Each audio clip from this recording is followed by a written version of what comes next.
In the course of time, Absalom provided himself with a chariot and horses and with 50 men to run ahead of him.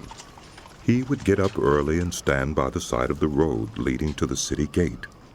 Whenever anyone came with a complaint to be placed before the king for a decision, Absalom would call out to him.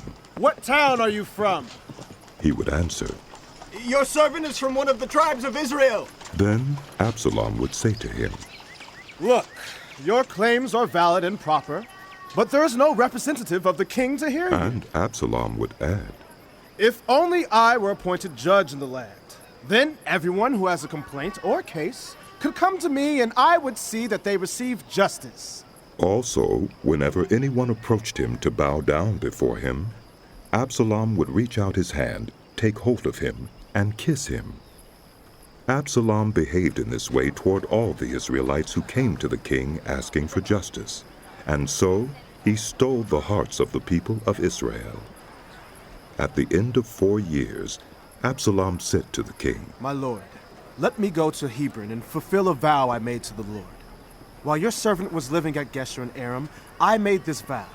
If the Lord takes me back to Jerusalem, I will worship the Lord in Hebron." The king said to him, Go in peace. So he went to Hebron. Then Absalom sent secret messengers throughout the tribes of Israel to say, "As soon as you hear the sound of the trumpets, then say, 'Absalom is king in Hebron.'" 200 men from Jerusalem had accompanied Absalom. They had been invited as guests and went quite innocently, knowing nothing about the matter. While Absalom was offering sacrifices, he also sent for Ahithophel the Gilonite, "Bring me David's Ahithophel." counselor, to come from Gilo, his hometown. And so the conspiracy gained strength, and Absalom's following kept on increasing. A messenger came and told David. The hearts of the people of Israel are with Absalom. Then David said to all his officials who were with him in Jerusalem, Come! We must flee, or none of us will escape from Absalom. We must leave immediately, or he will move quickly to overtake us and bring ruin on us and put the city to the sword. The king's officials answered him. Your servants are ready to do whatever our lord the king chooses. Then we shall say. The king set out, with his entire household following him. But he left 10 concubines to take care of the palace. So the king set out, with all the people following him, and they halted at the edge of the city. All his men marched past him, along with all the Kerethites and Pelethites, and all the 600 Gittites who had accompanied him from Gath, marched before the king. The king said to Ittai the Gittite, Why should you come along with us? Go back and stay with King Absalom. You are a foreigner, an exile from your homeland. You came only yesterday, and today shall I make you wander about with us, when I do not know where I am going? Go back, and take your people with you. May the Lord show you kindness and faithfulness.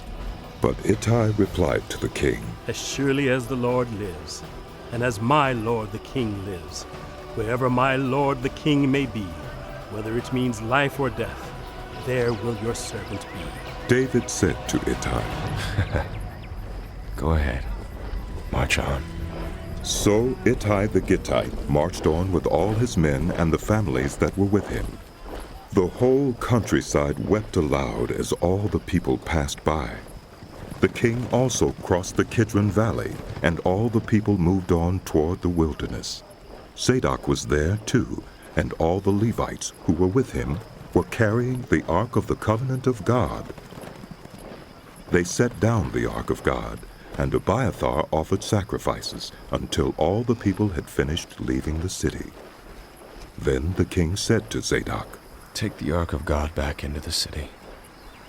If I find favor in the Lord's eyes, he will bring me back and let me see it in his dwelling place again. But if he says, I am not pleased with you, then I am ready. Let him do to me whatever seems good to him. The king also said to Zadok the priest, Do you understand? Go back to the city with my blessing. Take your son, Ahimaaz, with you, and also Abiathar's son Jonathan. You and Abiathar return with your 2 sons. I will wait at the fords in the wilderness until word comes from you to inform me. So Zadok and Abiathar took the ark of God back to Jerusalem and stayed there. But David continued up the Mount of Olives, weeping as he went. His head was covered and he was barefoot. All the people with him covered their heads too, and were weeping as they went up. Now David had been told. Ahithophel is among the conspirators with Absalom. So David prayed. Lord, turn Ahithophel's counsel into foolishness. When David arrived at the summit where people used to worship God, Hushai the Archite was there to meet him, his robe torn and dust on his head. David said to him, If you go with me, you'll be a burden to me. But if you return to the city and say to Absalom, Your Majesty, I will be your servant. I was your father's servant in the past, but now I will be your servant. Then you can help me by frustrating Ahithophel's advice. Won't the priests, Zadok and Abiathar, be there with you? Tell them anything you hear in the king's palace. Their 2 sons, Ahimaaz, son of Zadok, and Jonathan, son of Abiathar, are there with them. Send them to me with anything you hear. So Hushai, David's confidant, arrived at Jerusalem as Absalom was entering the city.